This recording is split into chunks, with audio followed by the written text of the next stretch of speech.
từ trước đến giờ luôn ạ.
Mọi người ơi, hiện tại mình đã hoàn thành cái ngôi nhà trên tay của mình ở đây nhá.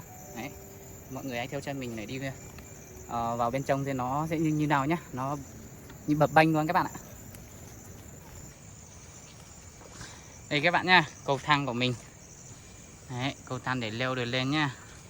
Đấy. Mình dùng cái dây làm cái trụ chính đây nhá. Đấy. Để làm được cái này nó khá vất vả luôn các bạn ạ.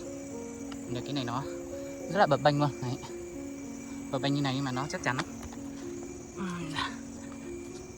Đấy nhá. Đây là không gian bên trong các bạn nhé. Đấy, nó sẽ như này. Đấy.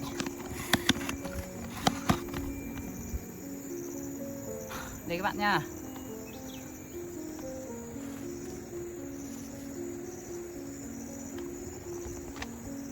Đây là cái ngôi nhà mà nó khó làm nhất từ trước đến giờ luôn ạ. Mình sẽ show cho các bạn một vòng ở trên xem nó như nào nhá các bạn nhá.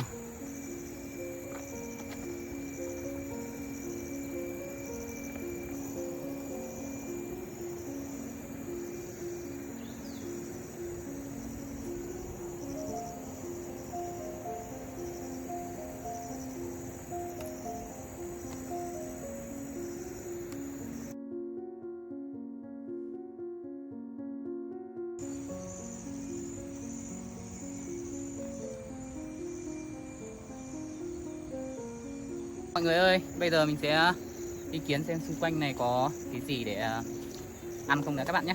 Đấy, hiện tại chỗ ở là đã sẵn sàng rồi. Cái cầu thang này thì xuống thì phải rất là cẩn thận luôn các bạn ạ. Đấy, nó như này kìa. Ôi đây có cái quả nhìn nó giống như quả vải luôn các bạn ạ. Đây này. Đây nhá. Hành xuống xem sao. Ô, cái này thì chắc là quả vải các bạn ạ. Nhưng mà không biết quả này có ăn được không á.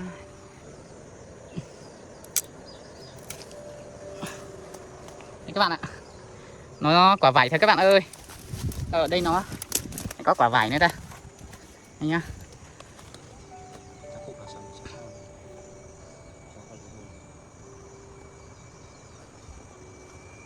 Đây nhá. Đấy, không các bạn lại bảo là mình bóc phốt. Ôi, có quả ấy nhá. Quả đau thì nó to lắm nhỉ.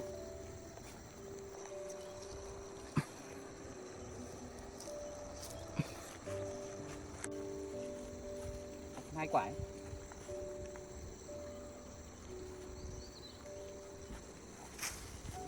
Ôi, các bạn nhá. Tận 4 quả đào đây này. May quá.